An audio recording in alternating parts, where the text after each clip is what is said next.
The NBA offseason is in full swing, and the trades and rumors have been nothing short of amazing so far. We've already seen Jerami Grant go over to the Portland Trail Blazers, and with the NBA draft about to start, here are all the trades, rumors, and speculations over the course of the past 24 hours.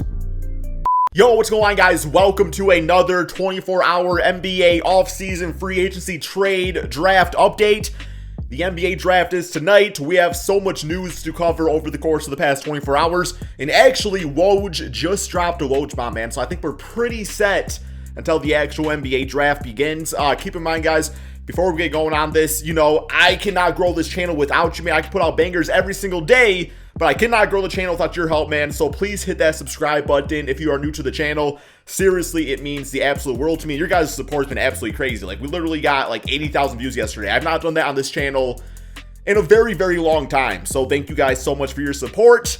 But yeah, man, I'm in a bit of a better spirits since yesterday's Jerami Grant trade. And yeah, I thought about it a lot, and I feel better about it. I'm not going to talk about it too heavily on this video. Over on my second channel, Extra Crispy, I did a reaction to a video about it, so it's like a 17-minute video if you want to go check that out, man. Extra Crispy is my second channel. But yeah, this is the NBA draft day, outfit right here. We got the Detroit basketball. Best $1.27 I ever spent at Goodwill. Got it like 12 years ago, man. Best purchase of my life.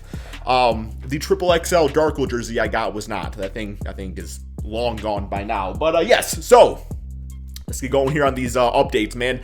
So much news. So the latest Woj bomb, and not a bomb, actually not even a firecracker, not even a sparkler. This is literally like you'd like touch something get shot. And even that is a bit of a stretch here, man. Like, this is maybe like you touch like the tip of a dead battery to your mouth. Whatever that would be, the Woj battery, we'll call it, man. Cleveland is acquiring Sacramento's pick at 49 in tonight's NBA draft for the rights to Sasha Vezenkov. Sources tell ESPN. Vezenkov, 26, was a first-team All-EuroLeague forward this season. He was the 57th pick in the 2017 NBA draft. I will say straight up, any Sasha I've ever known in the NBA has been a good basketball player. There's been two of them. I believe Sasha Vucevic? I don't know, man. The Machine for the Lakers years ago. And also Sasha Pavlovich, who played for Cleveland alongside LeBron James. It was actually pretty decent, like, spot shoot, if I remember correctly, man. But yeah, that one, we spent too much time on this. Let's move on. Okay, so this is also as of today. I'm going to say right here, minor spoiler, if you don't want the top 3 picks of the draft to potentially be spoiled for you, skip ahead to like 45 seconds in the video. Maybe not even that. I'm probably not going to go heavily into it, man. So spoiler warning on that. Just kind of know some people don't like it.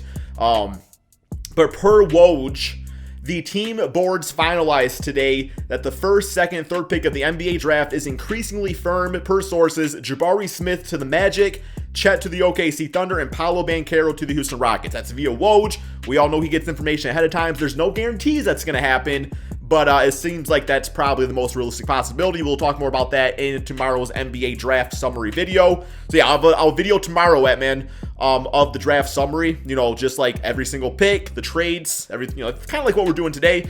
And over on my second channel, Extra Crispy, later tonight, I'm going to have a blind reaction to the NBA draft. So that should be a lot of fun to see.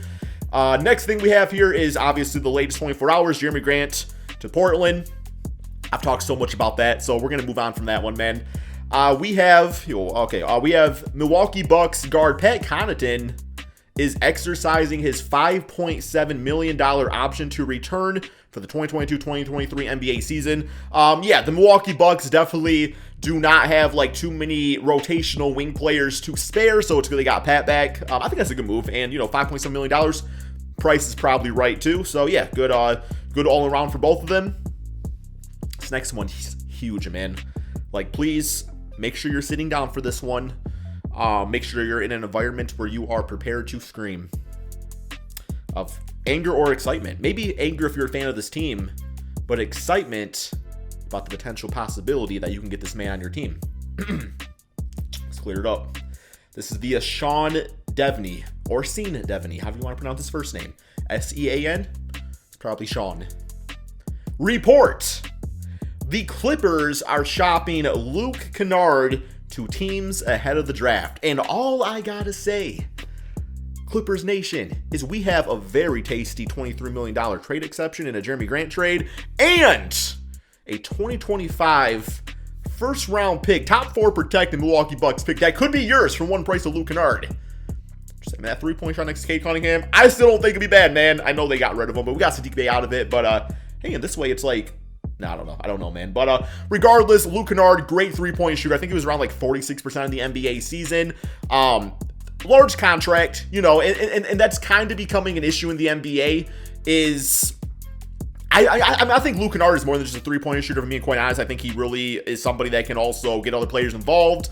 I think he's decent enough with the basketball in his hands in that regard.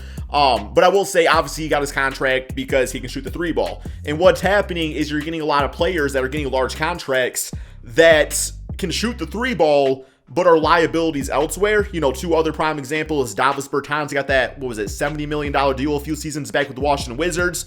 He's on the Dallas Mavericks now. And Duncan Robinson got like a $70 million contract with the Miami Heat. And yeah, it's like if the 3-point shot ain't going down, then it's like, what else are you doing for the team, right, man? So yeah, Luke Kennard, I think he's a great player.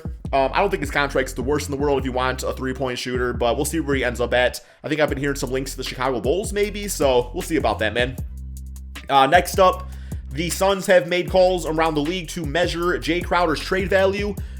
Good move on that, especially, you might want to see what's going on with DeAndre Ayton and everything like that. But yeah, man, I think with Jay Crowder, it's time to move on from him. Like, I think they can find like a backup power forward, and I think Cam Johnson should be starting at that 4 spot. So yeah. And speaking of DeAndre Ayton, I actually did not put this one on my phone here, but I actually literally just saw it. So I want to talk about it here, man, just for a hot second. So I read a report this morning that DeAndre Ayton, have I been saying Jordan? There's a good chance I've been saying DeAndre Jordan multiple times, man. DeAndre Ayton, not DeAndre Jordan, please God, no, man. Been sources that like his agent party, you know, like the people that help like manage his career and stuff, and DeAndre Ayton himself are very excited about the potential of starting a big 3, you know, with Cade Cunningham and crew on the Detroit Pistons. Sounds like he's like a little excited about playing over there, man. So if the opportunity arises, no guarantees with that.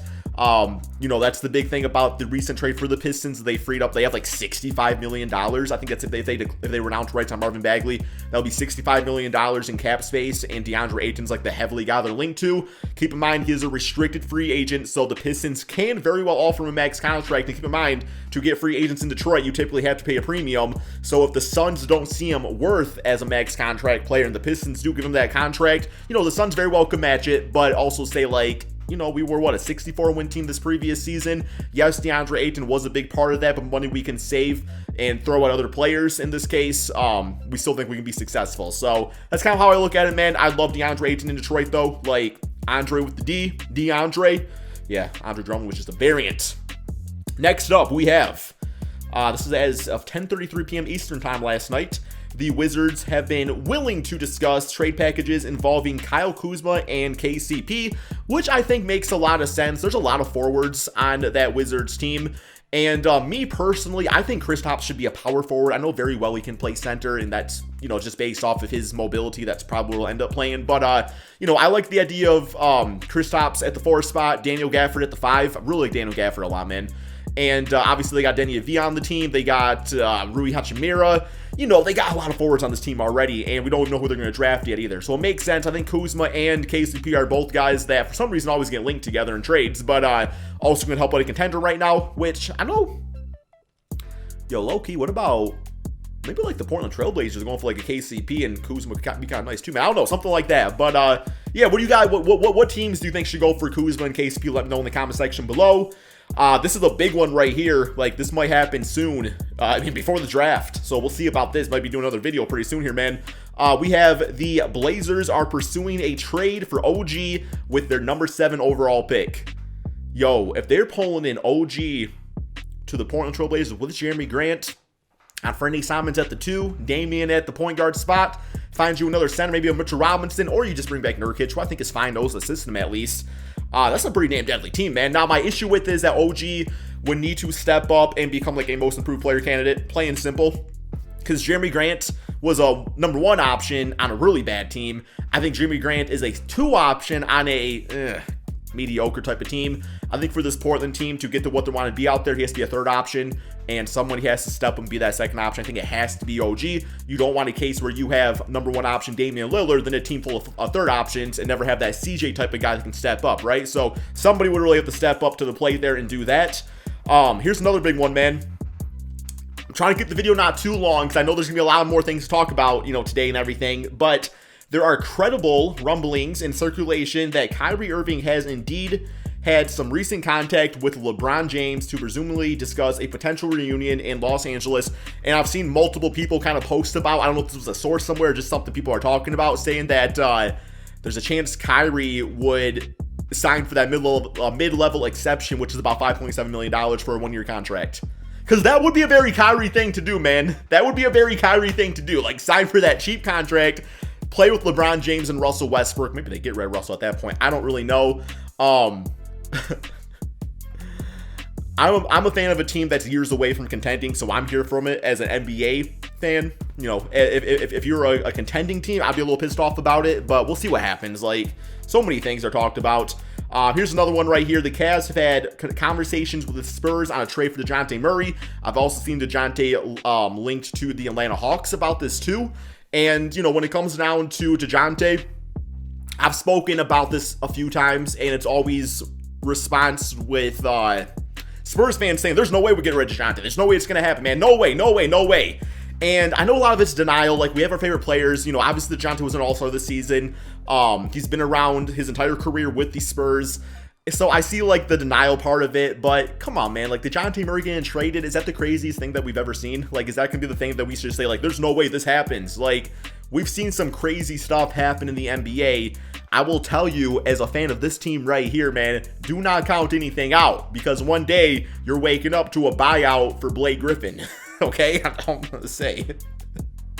This one's lame, and there's no way this team should do this. Chatter that the Celtics could be interested in a deal for John Collins. No, John Collins does not fix the things that the Celtics need fixed on that team, man. Just no. And especially the piece that they would have to give up to do so. Like, if it's like a steal of a trade, sure, maybe. But I have a feeling it'd be too much. And then finally, I talked about this a little bit over on my second channel, Extra Crispy.